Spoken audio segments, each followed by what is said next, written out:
शहर के सबसे प्रतिष्ठित इलाके में बनी राठौर हवेली बाहर से रोशनी से जगमगा रही थी।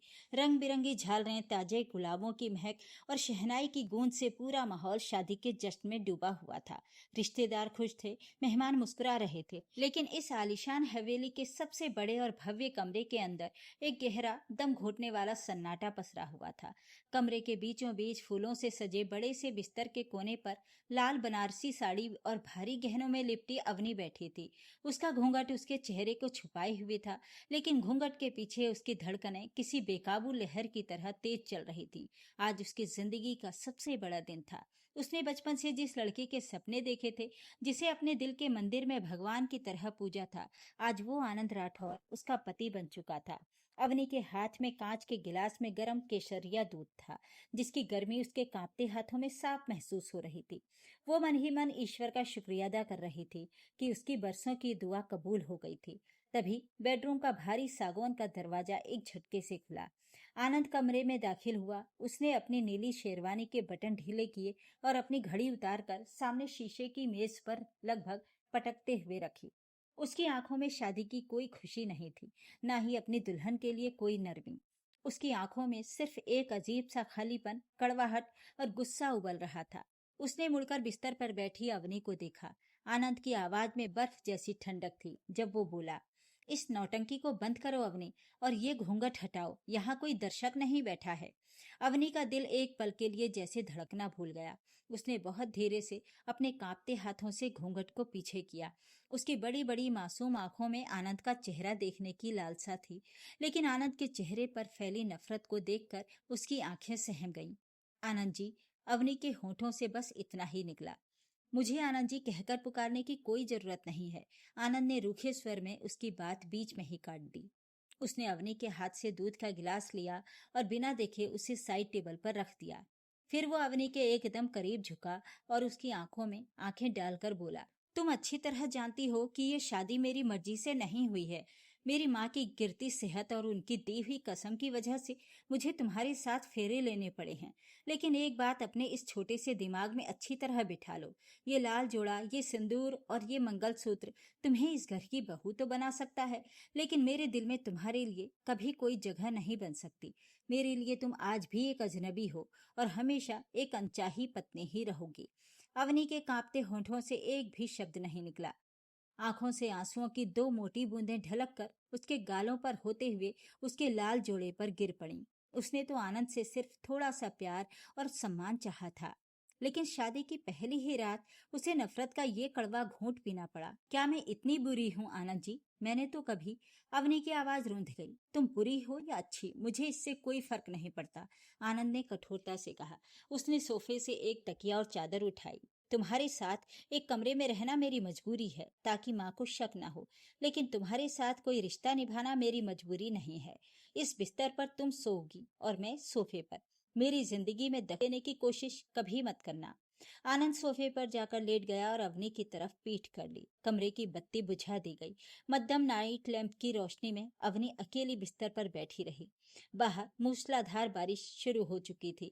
बादलों की गड़गड़ाहट और खिड़की पर गिरती बूंदों के शोर के बीच अवनी की सिसकियां दबकर रह गईं। उसने अपनी साड़ी के पल्लू को मुंह में दबा लिया ताकि उसकी रोने की आवाज बाहर न जाए। उस रात अवनी ने पहली बार जाना कि जब अपने ही घर में कोई अनचाहा हो जाता है तो दिल के टूटने की आवाज कितनी भयानक होती है। सुबह के 5 बज चुके थे। सूरज की पहली किरण अभी खिड़की से छनकर अंदर भी नहीं आई थी कि अवनी उठ बैठी। उसकी आंखें रो रो कर लाल और सूजी हुई थीं, लेकिन उसके चेहरे पर थकान से ज्यादा एक असीम लगन थी। उसने सोफे पर सो रहे आनंद को देखा। वो नींद में भी माथे पर बल लिए हुए था। अवनी ने धीरे से जाकर आनंद के ऊपर से खिसकी हुई चादर को ठीक किया, उसके चेहरे को एक पल के लिए निहारा और फिर चुपचाप नहाने चली गई। जब अवनी पूजा की थाली लेकर नीचे आई तो हवेली का माहौल शांत था। आनंद की माँ साधना जी, जो दिल की मरीज थीं, अपने कमरे में बैठी जप कर रही थीं। अवनी ने जाकर उनके पैर छुए। साधना जी ने अवनी के सिर पर हाथ रखा और मुस्कुराते हुए कहा, सदा सुखी रहो बेटा। मैं जानती हूँ कि आनंद थोड़ा कड़क स्वभाव का है, उस पर काम का बहुत तनाव रहता है, लेकिन मुझे पूरा यकीन है कि तुम्हारा सीधापन और तुम्हारा प्यार उसके दिल की बर्फ को पिघला देगा। अवनी ने अपनी आंखों में तैरते आंसुओं को छिपाते हुए एक झूठी मुस्कान अपने चेहरे पर ला दी। उसने माँ जी से अपने दिल का दर्द छिपा लिया। वो नहीं चाहती थी कि उसकी वजह से उसकी बीमार सास को जरा सा भी तनाव हो। आप चिंता मत कीजिए माँ जी, मैं आनंद जी का पूरा ख्याल रखूंगी, अवनी ने धीमी आवाज में कहा। अवनी सुबह से ही रसोई में जुट गई। उसने आनंद की पसंद का नाश्ता बनाया, गर्मा गर्म पराठे, अदरक वाली चाय और उसका पसंदीदा पोहा। जब आनंद तैयार होकर नीचे आया तो अवनी ने बड़ी उम्मीद से नाश्ते की प्लेट उसकी तरफ बढ़ाई। आनंद जी, नाश्ता कर लीजिए, मैंने गरम गरम पराठे बनाए हैं, अवनी ने उम्मीद भरी नजरों से कहा।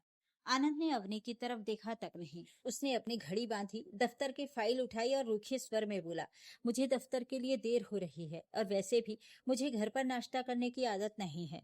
आगे से मेरे लिए ये सब करने की जहमत मत उठाना। लेकिन थोड़ा सा खा लेते तो। अवनी ने आगे बढ़कर उसका हाथ थामने की कोशिश की। आनंद ने तुरंत अपना हाथ पीछे खींच लिया, जैसे किसी ने उसे छूकर अपवित्र कर दिया हो। उसकी आंखों में गुस्सा नाचने लगा। कहा ना मैंने, हाथ दूर रखो अपना, आनंद चिल्लाया। उसकी आवाज इतनी तेज थी कि रसोई में काम कर रही नौकरानी भी सहम गई। तुम क्या साबित करना चाहती हो अवनी? माँ के सामने ये आदर्श पत्नी बनने का नाटक क्यों कर रही हो? तुम्हें क्या लगता है तुम ये सब करके मुझे जीत लोगी? मेरी नजर में तुम्हारी इस भोली सूरत के पीछे एक बेहद चालाक औरत छिपी है, जिसने मेरे परिवार का इस्तेमाल करके मुझसे शादी की है। अवनी जमीन पर नजरें गाड़ी खड़ी रही। हर शब्द एक जहरीले तीर की तरह उसके दिल में धंस रहा था।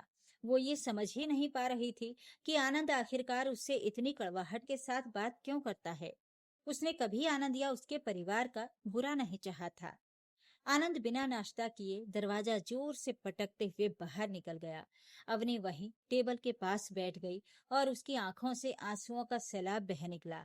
उसने अपने हाथ में नाश्ते की प्लेट को देखा। प्रेम से बनाया गया भोजन अब ठंडा पड़ रहा था, ठीक उसी तरह जैसे उसकी जिंदगी में खुशियों की ऊष्मा ठंडी पड़ती जा रही थी। दिन बीतते गए और हफ्ते महीनों में बदलने लगे। राठौर हवेली में अवनी की हैसियत एक मालकिन की नहीं बल्कि एक सेविका जैसी बनकर रह गई थी। वो सुबह 5 बजे से रात के 12 बजे तक काम करती। माँ जी की दवाइयों का समय याद रखना, आनंद के कपड़े प्रेस करके रखना, उसकी फाइलें संभालना, उसके जूते चमकाना, अवनी हर काम पूरी निष्ठा से करती।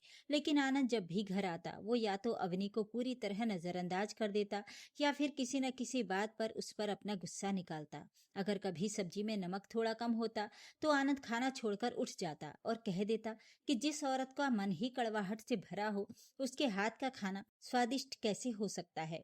अगर कभी अवनी उसके दफ्तर के बैग में रुमाल रखना भूल जाती तो आनंद पूरे घर के सामने उसे डांट देता, तुम किसी काम की नहीं हो। लेकिन अवनी ने कभी पलटकर जवाब नहीं दिया। वो बस इतना ही सोचती कि शायद किसी दिन किसी पल आनंद को उसके समर्पण पर दया आ जाएगी और वो उसे एक इंसान का दर्जा दे देगा। पर अवनी को ये नहीं पता था कि आनंद के दिल में बैठा कड़वाहट का वो जहर कितना गहरा था और उस जहर का कारण एक ऐसा राज था जो अब तक उससे छुपा हुआ था। राठौर हवेली के ऊपर काली रात का साया मंडरा रहा था। बाहर हल्की हल्की बूंदाबांदी हो रही थी और कमरे में फैली खामोशी आनंद के दिल में सुलग रही आग को हवा दे रही थी। अवनी कमरे के कोने में खड़ी होकर आनंद के कल सुबह पहने जाने वाले कपड़े करीने से लगा रही थी। उसके चेहरे पर दिन भर की थकान साफ झलक रही थी, लेकिन उसके हाथों में वही सतर्कता थी जो एक समर्पित पत्नी में होती है। आनंद लैपटॉप पर काम कर रहा था, लेकिन उसकी नजर बार बार अवनी पर जा रही थी। अवनी का ये शांत स्वभाव, उसकी ये सहनशीलता आनंद को राहत देने के बजाय और ज्यादा चिढ़ाती थी। आनंद के दिमाग में बीते कल की परतें खुलने लगी। वो अतीत जिसने आनंद के दिल को पत्थर बना दिया था। शादी से 2 साल पहले आनंद एक अलग ही इंसान था। वो हंसमुख था, जिंदा दिल था और एक लड़की से पागलों की तरह प्यार करता था, रिया। रिया और आनंद का प्यार गहरा था, या कम से कम आनंद को यही लगता था। वे दोनों शादी करने वाले थे। लेकिन शादी से ठीक 1 महीने पहले रिया अचानक आनंद की जिंदगी से गायब हो गई। जब आनंद बदहवास हालत में उसे ढूंढते हुए उसके घर पहुंचा तो रिया ने आनंद से मिलने से मना कर दिया। अंतिम बार जब रिया आनंद से मिली तो उसने आनंद के कानों में एक ऐसा जहर घोला जिसने आनंद की पूरी दुनिया उजाड़ दी। रिया ने रोते हुए आनंद से कहा था, आनंद, मैं तुम्हारी माँ से मिलने तुम्हारे घर गई थी, लेकिन उन्होंने मुझे बेइज्जत करके घर से निकाल दिया। वे चाहती हैं कि तुम्हारी शादी उनकी पसंद की लड़की अवनी से हो। अवनी के पिता बहुत ताकतवर हैं। उन्होंने मेरे परिवार को बर्बाद करने की धमकियां दी हैं। अवनी तुमसे शादी करने के लिए किसी भी हद तक जा सकती है, इसलिए मैं तुम्हारी भलाई के लिए तुम्हारी जिंदगी से जा रही हूँ। उस दिन के बाद रिया शहर छोड़कर चली गई और आनंद का दिल टूट कर बिखर गया। उसने अपनी माँ से बहुत सवाल किए, लेकिन साधना जी की तबीयत उस वक्त इतनी खराब थी कि वे सिर्फ इतना ही कह पाईं, बेटा, रिया तुम्हारे लायक नहीं थी। अवनी ही तुम्हारे घर की लक्ष्मी बनेगी। आनंद ने अपनी बीमार माँ की बात मान ली, लेकिन उसके मन में ये बात पत्थर की लकीर बन गई कि अवनी और उसके परिवार ने साजिश रचकर उसका पहला प्यार छीना है। आनंद को लगता था कि अवनी एक ऐसी औरत है जिसने अपने पिता की ताकत और धन के बल पर उसकी खुशियां नीलाम कर दी। यही वजह थी कि आनंद अवनी को अपनी बर्बादी की सबसे बड़ी जिम्मेदार मानता था और उससे इतनी नफरत करता था। कपड़े रख दिए हैं आनंद जी, पानी का गिलास टेबल पर रख दिया है, अगर आपको कुछ और चाहिए हो तो। अवनी की धीमी आवाज ने आनंद को उसके अतीत के भंवर से बाहर निकाला। आनंद ने अपने लैपटॉप की स्क्रीन को जोर से पटक कर बंद किया। वो कुर्सी से उठा और अवनी के बिल्कुल सामने आ खड़ा हुआ। अपनी ये नकली हमदर्दी बंद करो, आनंद ने घूरते हुए कहा। तुम्हें क्या लगता है, तुम रोज मेरे कपड़े प्रेस करोगी, मेरे लिए पानी रखोगी तो मैं तुम्हारे एहसान तले दब जाऊंगा? तुम्हें क्या लगता है मैं भूल जाऊंगा कि तुमने और तुम्हारे बाप ने मेरी जिंदगी के साथ क्या किया? अवनी की आंखों में हैरानी और दर्द उभर आए। आनंद जी, मेरे पिताजी ने कभी आपका बुरा नहीं चाहा, और मैंने तो कभी आपके रास्ते में आने की कोशिश भी नहीं की। झूठ बोलना बंद करो, आनंद गरज उठा। उसने अवनी के कंधे को दबोच लिया। तुम्हारे उस मासूम चेहरे के पीछे जो लालची और चालाक औरत है, मैं उसे अच्छी तरह देखता हूँ। तुमने रिया को मेरी जिंदगी से निकाला ताकि तुम राठौर हवेली की मालकिन बन सको, पर याद रखना, तुम्हें इस घर में सिर्फ एक बेनाम अनचाही पत्नी की तरह रहना होगा। मैं तुम्हें कभी वो दर्जा नहीं दूंगा जो तुम चाहती हो। अवनी के कंधे पर आनंद की पकड़ इतनी सख्त थी कि उसकी हड्डियों में दर्द होने लगा, लेकिन शरीर के दर्द से ज्यादा गहरा दर्द उसके दिल को हो रहा था। उसे आज समझ आया कि आनंद की नफरत की जड़ें कहाँ तक फैली हैं, पर वो ये नहीं समझ पाई कि आनंद किस रिया की बात कर रहा है और उस पर इतने बड़े झूठे आरोप क्यों लगा रहा है। आनंद जी, आप मुझे जो सजा देना चाहें दे दें, लेकिन मेरे पिताजी पर। अवनी रोते हुए गिड़गिड़ाई। छोड़ो ये नाटक।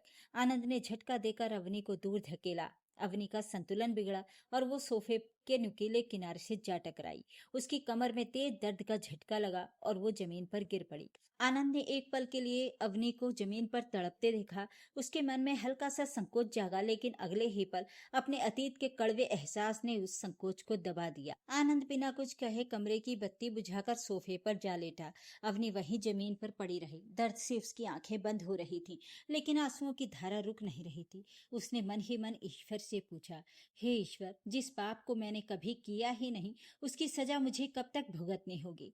दिन हफ्तों में और हफ्ते महीनों में ढलते चले गए। शादी को लगभग 1 साल पूरा होने को आया था। राठौर हवेली में अवनी का जीवन एक शांत बोझिल दिनचर्या बनकर रह गया था, लेकिन पिछले कुछ हफ्तों से अवनी के शरीर में कुछ बदलाव आ रहे थे, जिन्हें वो लगातार नजरअंदाज कर रही थी। उसे अक्सर बहुत ज्यादा थकान महसूस होती, चक्कर आते और कभी कभी सीने और पेट के निचले हिस्से में असहनीय दर्द उठना शुरू हो जाता। लेकिन अवनी ने कभी किसी से अपनी बीमारी का जिक्र नहीं किया। वो जानती थी कि अगर उसने अपनी माँ जी को बताया तो वो परेशान हो जाएंगी। और आनंद आनंद के पास तो उसके आंसुओं के लिए भी समय नहीं था। उसकी बीमारी को तो वो महज एक नया नाटक करार दे देता। एक दोपहर जब घर में सब सो रहे थे, अवनी रसोई में माँ जी के लिए काढ़ा बना रही थी। अचानक उसकी आंखों के आगे अंधेरा छा गया। उसके हाथ से गर्म काढ़े का बर्तन छूट गया और वो जमीन पर गिर पड़ी। बर्तन के गिरने की तेज आवाज सुनकर नौकरानी दौड़ती हुई आई। बहू जी, क्या हुआ? अवनी ने कांपते हाथों से अपना पेट थाम रखा था। उसका चेहरा पीला पड़ चुका था और माथे पर ठंडे पसीने की बूंदें थीं। उसने नौकरानी को मना किया, कुछ नहीं, बस थोड़ा चक्कर आ गया था। किसी को मत बताना, खासकर माँ जी को नहीं। अवनी ने किसी तरह खुद को संभाला। अगले दिन आनंद के दफ्तर जाने के बाद वो चुपचाप शहर के एक अस्पताल में अपनी जांच कराने गई।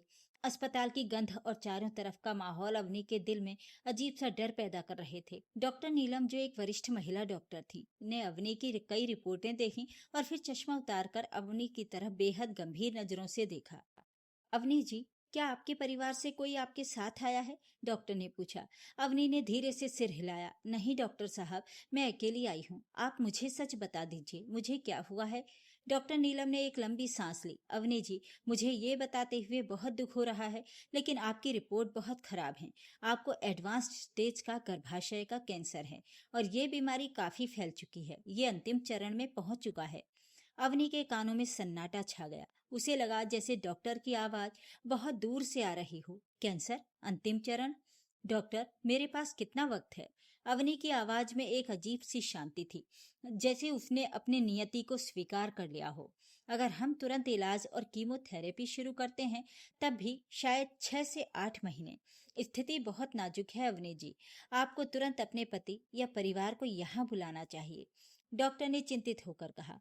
अवनी के चेहरे पर एक दर्द भरी मुस्कान आ गई। पति? वो पति जो मुझसे बात तक करना पसंद नहीं करता, वो परिवार जो मुझे एक बोझ समझता है। डॉक्टर साहब, क्या ये बात गुप्त रह सकती है? मैं नहीं चाहती कि मेरे परिवार को इस बारे में कुछ भी पता चले। अवनी ने हाथ जोड़कर विनती की। लेकिन अवनी जी, इतने बड़े दर्द को आप अकेले कैसे सहेंगी? आपको इस वक्त अपनों के सहारे की सबसे ज्यादा जरूरत है। डॉक्टर नीलम ने हैरानी से कहा। सहारा? अवनी की आंखों से एक आंसू छलक कर उसकी गोद में गिर पड़ा। डॉक्टर साहब, जहाँ प्यार ही ना हो, वहां सहारा मांगना खुद को और ज्यादा नीचा दिखाना होता है। मेरे पति पहले से ही मुझसे बहुत नफरत करते हैं। अगर उन्हें पता चला कि मैं बीमार हूँ, तो वे सोचेंगे कि मैं उनकी हमदर्दी पाने का नया नाटक कर रही हूँ। मुझे बस दर्द सहने की कुछ दवाइयाँ दे दीजिए, ताकि मैं जब तक जीवित हूँ अपना फर्ज निभा सकूं। डॉक्टर नीलम अवनी के त्याग और इसकी व्यथा को देखकर निशब्द रह गईं। उन्होंने अवनी को कुछ दर्द निवारक दवाइयाँ लिखकर दी। अवनी अस्पताल से बाहर निकली। बाहर धूप तेज थी, लेकिन अवनी का शरीर अंदर से ठंडा पड़ रहा था। वो रास्ते भर चलती रही और मन ही मन ईश्वर का धन्यवाद करती रही। हे ईश्वर, तेरा शुक्र है कि तूने मुझे इस अनचाहे जीवन से मुक्ति पाने का रास्ता दिखा दिया। अब मुझे आनंद जी पर बोझ बनकर ज्यादा दिन नहीं रहना पड़ेगा। अवनी अस्पताल से लौटकर जब हवेली पहुंची, तो उसके हाथ कांप रहे थे। उसने कैंसर की दर्द निवारक दवाइयों को अपनी अलमारी में कपड़ों के सबसे निचले हिस्से में छुपा दिया। उसका शरीर दिन ब दिन कमजोर होता जा रहा था, लेकिन वो चेहरे पर एक झूठी मुस्कान सजाकर हर काम पहले की ही तरह करती रही।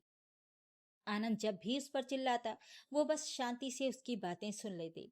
अब उसे कड़वे वचनों से दर्द नहीं होता था, क्योंकि उसकी रूह पहले ही एक बड़े दर्द से गुजर रही थी। इसी बीच आनंद के बिजनेस में एक बड़ी मुसीबत आ खड़ी हुई। कंपनी के एक बड़े प्रोजेक्ट में 50 करोड़ रुपए का घपला हुआ था। आनंद दिन रात परेशान रहने लगा। उसे लग रहा था कि उसका कोई अपना ही उसे बर्बाद करने पर तुला है। एक शाम आनंद का सबसे पुराना और करीबी दोस्त रोहन लंदन से वापस लौटा। रोहन वही इंसान था जो इन आनंद के अतीत, उसके प्रेम और उसके परिवार के हर एक पहलू को अच्छी तरह जानता था। रोहन सीधे आनंद के घर पहुंचा। साधना जी ने रोहन का स्वागत किया और अवनी से उसके लिए चाय नाश्ता लाने को कहा। जब अवनी चाय की ट्रे लेकर ड्राइंग रूम में आई, तो रोहन की नजर उस पर पड़ी। अवनी का पीला पड़ता चेहरा, आंखों के नीचे पड़े काले घेरे और कांपते हाथ देखकर रोहन चौंक गया। भाभी, आपकी तबीयत ठीक नहीं है क्या? रोहन ने सहानुभूति से पूछा। अवनी ने नजरें झुका लीं। जी, बस थोड़ा मौसम का असर है, मैं ठीक हूँ। तभी आनंद कमरे में आया। उसने अवनी को रोहन से बात करते देखा तो उसका पारा चढ़ गया। अवनी, तुम्हें यहाँ खड़े रहने की जरूरत नहीं है, जाओ यहाँ से, आनंद ने कड़क आवाज में कहा। अवनी बिना कुछ कहे चुपचाप रसोई की तरफ चली गई। जब अवनी चली गई, तो रोहन ने गुस्से में आनंद की तरफ देखा। आनंद, ये क्या तरीका है अपनी पत्नी से बात करने का? वो कितनी बीमार और कमजोर लग रही है, और तुम उस पर इस तरह चिल्ला रहे हो। तुम नहीं जानते रोहन, आनंद ने कड़वाहट से कहा और सोफे पर बैठ गया। ये औरत एक नंबर की अदाकारा है। इसके इसी सीधेपन के जाल में फंसकर माँ ने मेरी शादी इससे कराई थी। इसी के परिवार ने साजिश रचकर रिया को मुझसे दूर किया था। मैं इस औरत को कभी अपनी पत्नी नहीं मान सकता। रोहन ने जब ये सुना, तो उसकी आंखें हैरानी से फैल गईं। उसने आनंद के कंधे को जोर से पकड़ा और हिलाया। आनंद, क्या तुम पागल हो गए हो? तुम आज भी उसी झूठी रिया की बातों पर यकीन करके बैठे हो? तुम्हें क्या लगता है कि रिया को अवनी के परिवार ने दूर किया था? हाँ, रिया ने खुद मुझे ये बात बताई थी, आनंद ने चिल्लाकर कहा। रोहन ने एक ठंडी और गहरी सांस ली। उसकी आंखों में आनंद के लिए सिर्फ तरस था। आनंद, तुम कितनी बड़ी गलत फहमी में जी रहे हो, रोहन ने बेहद गंभीर आवाज में कहा। जिस रिया के रोने के नाटक को तुम आज तक सच मानते आए हो, वो एक बेहद शातिर लड़की थी। शादी से ठीक पहले उसने तुम्हारी कंपनी के 50 करोड़ रुपए चुराए थे। वो तुम्हारे पैसे लेकर अपने पुराने बॉयफ्रेंड के साथ भाग गई थी। आनंद सन्न रह गया, उसकी जबान जैसे तालू से चिपक गई। ये तुम क्या कह रहे हो रोहन? ये झूठ है, ये कड़वा सच है आनंद, रोहन ने चिल्लाकर कहा। तुम्हारी माँ तुम्हें टूटते हुए नहीं देख सकती थी, इसलिए उन्होंने तुमसे सच छुपाया। जब रिया पैसे लेकर भागी और कंपनी पर दिवालिया होने का खतरा मंडराने लगा, तब तुम्हारी माँ ने अवनी के पिता को सारी बातें बताई थीं। उस वक्त इस अवनी के पिताजी ने अपना सब कुछ दांव पर लगाकर अपनी पूरी जमा पूंजी देकर तुम्हें और तुम्हारी कंपनी को बचाया था, और तुम्हें इसकी भनक तक नहीं लगने दी थी। आनंद के पैरों तले से मानो जमीन ही खिसक गई। उसकी आंखों के आगे अंधेरा छाने लगा। नहीं, नहीं रोहन, ऐसा नहीं हो सकता। आनंद का गला सूख गया, उसकी आवाज कांपने लगी। और सुनो, रोहन ने आनंद के सीने पर हाथ मारकर कहा। अवनी को सब पता था। उसने सब जानते हुए भी तुमसे शादी की, क्योंकि तुम्हारी माँ ने उससे रो रो कर भीख मांगी थी कि वो तुम्हें संभाल ले। अवनी ने तुमसे शादी इसलिए की ताकि तुम्हारा स्वाभिमान कभी न टूटे। वो साल भर से तुम्हारी नफरत, तुम्हारी जिल्लत और तुम्हारे ताने सिर्फ इसलिए सह रही है ताकि तुम्हें कभी इस बात का एहसास ना हो कि तुम्हारा पहला प्यार एक धोखेबाज था, और तुम उसे अनचाही पत्नी कहकर रोज मार रहे हो। रोहन का एक एक शब्द आनंद के कान में किसी हथौड़े की तरह बज रहा था। रिया धोखेबाज थी? अवनी के परिवार ने मुझे बचाया था। अवनी ने मेरा स्वाभिमान बचाने के लिए अपनी बलि दे दी। आनंद की आंखों से आंसू छलक पड़े। उसके दिमाग में बीते 1 साल की हर एक घटना घूमने लगी। कैसे उसने अवनी के हाथ से बनाई चाय फेंकी थी, कैसे उसने सोफे से उसे धकेला था, कैसे उसने हर मोड़ पर उसके मासूम चरित्र पर उंगली उठाई थी। हे भगवान, ये मैंने क्या कर दिया? आनंद घुटनों के बल जमीन पर गिर पड़ा। वो अपने हाथों से अपना सिर पकड़कर फूट फूट कर रोने लगा। आनंद की आत्मा अंदर तक कांप रही थी। पश्चाताप की एक भयानक आग उसके सीने में जलने लगी। वो दौड़कर अवनी के पास जाना चाहता था। उसके कदमों में गिरकर अपनी हर एक बेरुखी, हर एक कठोर शब्द के लिए माफी मांगना चाहता था। वो उसे अपने गले से लगाकर कहना चाहता था कि वही उसकी सच्ची पत्नी है, वही उसकी देवी है। आनंद बदहवास हालत में अपने कमरे की ओर भागा। अवनी, अवनी, वो चिल्लाते हुए कमरे में दाखिल हुआ, लेकिन कमरा खाली था। बिस्तर करीने से सजा हुआ था। अलमारी का दरवाजा थोड़ा सा खुला था। आनंद ने घबराकर पूरे घर में अवनी को आवाज दी। अवनी, तुम कहाँ हो? तभी साधना जी कमरे के दरवाजे पर आकर खड़ी हो गईं। उनकी आंखों में आंसुओं की धारा बह रही थी और हाथ में एक कांपता हुआ लिफाफा था। माँ, अवनी कहाँ है? मुझे उससे बात करनी है माँ, मुझे उससे माफी मांगनी है। आनंद रोते हुए अपनी माँ के पास गया। साधना जी ने आनंद के गाल पर एक जोरदार तमाचा जड़ा। तमाचा इतना तेज था कि आनंद हिल गया, लेकिन उसने अपनी आंखें झुका लीं। वो जानता था कि वो इससे भी बड़ी सजा का हकदार है। माफी? साधना जी बिलख बिलख कर रोने लगी। किस बात की माफी मांगेगा रे तू? उस मासूम के बर्बाद हुए 1 साल की, उसके आंसुओं की, या उस जहर की जो तूने उसे रोज पिलाया है? अब बहुत देर हो चुकी है आनंद। अवनी चली गई। चली गई? कहाँ चली गई माँ? मैं उसे अभी ढूंढ कर लाता हूँ। आनंद घबरा कर मुड़ा। वो अस्पताल गई है आनंद, और शायद अब कभी वापस न आए। माँ ने कांपते हाथों से वो लिफाफा आनंद की तरफ बढ़ाया। ये ले, आज सुबह जब तू दफ्तर गया था तो उसके कमरे की सफाई करते वक्त मुझे उसकी अलमारी से ये मिला। तू जिसे नाटक समझता था वो नाटक नहीं, उसकी मौत का बुलावा था। आनंद ने कांपते हाथों से लिफाफा खोला। उसमें मेडिकल रिपोर्ट्स थीं। Cancer stage 4। रिपोर्ट्स के साथ अवनी की एक छोटी सी पर्सनल डायरी भी थी। आनंद के हाथ कांप रहे थे। पन्नों को पलटते ही अवनी की सीधी सादी आंसुओं से धुंधली हो चुकी लिखावट सामने आ गई। 15 अक्टूबर। आज आनंद जी ने गुस्से में मुझे धक्का दे दिया। मेरी कमर में बहुत दर्द है, पर उनका गुस्सा जायज है। वे समझते हैं कि मैंने उनका प्यार छीना है। काश मैं उन्हें सच बता पाती कि मैं उनसे कितना प्यार करती हूँ। पर माँ जी को दिया वादा मुझे रोक लेता है। हे ईश्वर, मुझे बस इतनी ताकत देना कि जब तक मेरी सांसें हैं मैं आनंद जी की सेवा कर सकूं। 22 जनवरी। आज डॉक्टर ने कहा कि मेरे पास ज्यादा वक्त नहीं बचा है। कैंसर पूरी तरह फैल चुका है। दर्द अब बर्दाश्त से बाहर होता है। पर जब आनंद जी घर आते हैं तो मैं मुस्कुराने की कोशिश करती हूँ। वे मुझसे नफरत करते हैं, लेकिन मेरे लिए तो वे ही मेरा सब कुछ है। मेरी अंतिम इच्छा बस इतनी है कि मेरे जाने के बाद आनंद जी को कोई ऐसी जीवन संगिनी मिले जो उन्हें बहुत खुश रखे। आखिरी पन्ने पर लिखा था, अब मुझसे सहा नहीं जाता। आनंद जी की नफरत का दर्द मेरी बीमारी से भी बड़ा है। मैं नहीं चाहती कि मेरी मौत का तमाशा इस घर में बने और आनंद जी को लगे कि मैं उनका ध्यान भटकाने के लिए बीमार होने का नाटक कर रही हूँ। मैं चुपचाप जा रही हूँ। आनंद जी, आप खुश रहिएगा। आपकी अनचाही पत्नी आपको आजाद कर रही है। आनंद डायरी को अपनी छाती से लगाकर जमीन पर बैठ गया। उसकी चीख पूरे कमरे में गूंज उठी। अवनी, नहीं, ईश्वर के लिए मुझे ये सजा मत दो। अवनी, मुझे माफ कर दो। वो पागलों की तरह रोने लगा। उसने अपनी छाती पीट ली। जिस पत्नी को उसने रोज तिल तिल करके मारा था, वो उसके लिए अपनी जान दे रही थी। जिस औरत को वो लालची समझता था, वो उसके स्वाभिमान की रक्षा के लिए अपनी जिंदगी की आहुति दे चुकी थी। आनंद बिना जूते पहने बदहवास हालत में घर से बाहर भागा। बाहर मूसलाधार बारिश हो रही थी। बिजली कड़क रही थी, लेकिन आनंद के सिर पर सिर्फ एक ही जुनून था, अवनी को ढूंढना, अपनी अनचाही पत्नी को अपने सीने से लगाना। पानी की तेज बौछारें आनंद के चेहरे पर पड़ रही थीं, लेकिन उसके सीने में उठ रही पछतावे की ज्वाला के सामने वो ठंडक बेअसर थी। आनंद पागलों की तरह शहर के हर एक छोटे बड़े अस्पताल, धर्मशाला और आश्रम का चक्कर काट रहा था। उसके कपड़े भीग चुके थे और आंखें रो रो कर सूज चुकी थीं। हे भगवान, मुझे एक मौका दे दो, सिर्फ एक मौका। मुझे मेरी अवनी से एक बार माफी मांगने दो। आनंद सड़क पर घुटनों के बल बैठकर रोने लगा। रात के लगभग 2 बजे उसे शहर के किनारे बने एक छोटे से चैरिटी आश्रम के अस्पताल का पता चला।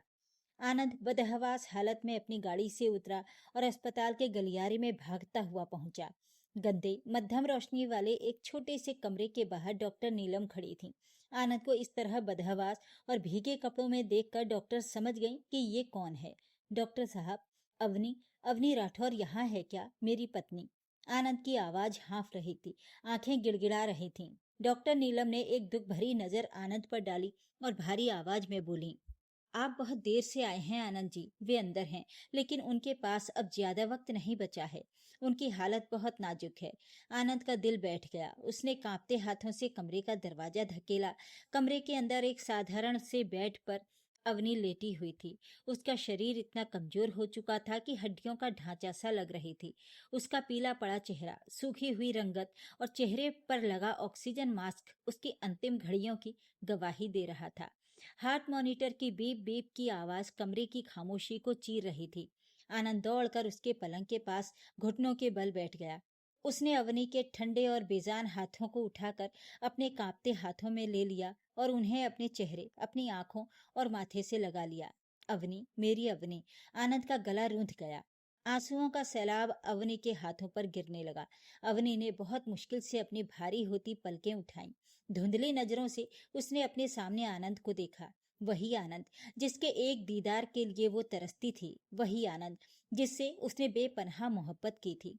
आनंद को इस तरह रोते और अपने सामने घुटने टेके देखकर अवनी की आंखों के कोरों से भी आंसुओं की 2 बूंदें छलक पड़ीं। उसने अपने कमजोर हाथ से ऑक्सीजन मास्क को थोड़ा सा हटाने की कोशिश की। आनंद ने तुरंत उसकी मदद की और रोते हुए गिड़गिड़ाया, अवनी, मुझे माफ कर दो। मैं नीच हूँ, मैं अंधा था। मैंने अपनी ही देवी को नहीं पहचाना। तुमने मेरे लिए कितना दर्द सहा अवनी। मुझे सजा दो, मुझे मारो, लेकिन मुझे छोड़कर मत जाओ। मैं तुम्हारे बिना नहीं जी पाऊंगा अवनी। मैं तुम्हारे बिना मर जाऊंगा। अवनी के सूखे और कांपते होठों पर एक शांत मुस्कान आ गई। उसने अपना कांपता हुआ हाथ उठाया और बहुत मुश्किल से आनंद के गालों पर टिकाया। आनंद जी, अवनी की आवाज किसी बेहद मध्यम हवा के झोंके जैसी आ रही थी। रोइए मत। आज पहली बार आपकी आंखों में मेरे लिए दर्द और प्यार देखा है। अब मुझे मरने का भी कोई अफसोस नहीं है। नहीं अवनी, ऐसा मत कहो। मैं तुम्हें सबसे बड़े अस्पताल ले जाऊंगा। मैं तुम्हें ठीक कर लूंगा, हम नई शुरुआत करेंगे अवनी। मैं तुम्हें दुनिया की हर खुशी दूंगा। आनंद बिलख बिलख कर बच्चे की तरह रो रहा था। अवनी ने धीरे से सिर हिलाया। उसकी सांसें उखड़ने लगी थीं। मैंने आपसे सिर्फ थोड़ा सा प्यार मांगा था आनंद जी। ईश्वर ने मेरी सुन ली। जाते जाते मुझे आपका प्यार मिल गया। आप खुश रहिएगा, अपना ध्यान रखिएगा। अवनी की आवाज धीरे धीरे धीमी पड़ती गई। अवनी, नहीं, आंखें खोलो अवनी, मेरी तरफ देखो। आनंद जोर जोर से चिल्लाने लगा। अवनी ने अंतिम बार आनंद का हाथ जोर से भींचा। उसकी मासूम आंखों में आनंद का चेहरा समाया। उसने एक लंबी ठंडी सांस ली और उसका हाथ ढीला होकर बिस्तर पर गिर गया। हार्ट मॉनिटर की आवाज बदल गई और एक सीधी लकीर खिंच गई। अवनी, आनंद की चीख से वो पूरा अस्पताल का कमरा थर्रा उठा। उसने अवनी के बेजान ठंडे शरीर को अपनी बाहों में भर लिया। वो उसके माथे को चूमता रहा, उसके हाथों को सहलाता रहा, उसके पैरों में गिरकर माफी मांगता रहा। अवनी, आंखें खोलो, एक बार मुझे डांट लो, एक बार कहो कि तुम मुझसे नफरत नहीं करती। अवनी, लेकिन अवनी अब इन सब तड़प, माफियों और आंसुओं से बहुत दूर जा चुकी थी। जो अनचाही पत्नी उसकी जिंदगी में खुशियों की सौगात बनकर आई थी, वो उसे पछतावे के कभी न खत्म होने वाले अंधेरे में अकेला छोड़कर विदा हो चुकी थी। अवनी के जाने के बाद राठौर हवेली की रौनक हमेशा हमेशा के लिए खत्म हो गई। आनंद पूरी तरह बदल गया। वो हंसना, बोलना और खुश रहना भूल गया। हर शाम आनंद अवनी के कमरे में बैठता, उसकी चीजों को अपनी गोद में रखता और उसकी डायरी के पन्नों को चूम कर रोता। अब उसके पास असीम धन था, हवेली थी, समाज में मान प्रतिष्ठा थी, लेकिन वो एक जीवित लाश बनकर रह गया था। क्योंकि जिस अनचाही पत्नी की कद्र वो उसके जीते जी न कर सका, उसकी कमी अब दुनिया की कोई खुशी पूरी नहीं कर सकती थी। जब कोई व्यक्ति आपकी जिंदगी में होता है, तब उसके त्याग, प्रेम और उपस्थिति का आदर करें। किसी के चले जाने के बाद बहाए गए आंसुओं और बनाए गए स्मारकों की कोई कीमत नहीं होती। दोस्तों, आपकी इस दिल छू लेने वाली कहानी के बारे में क्या राय है, कमेंट करके जरूर बताइएगा। वीडियो को लाइक करें, शेयर करें और मेरे चैनल को सब्सक्राइब भी जरूर कर लीजिएगा। धन्यवाद।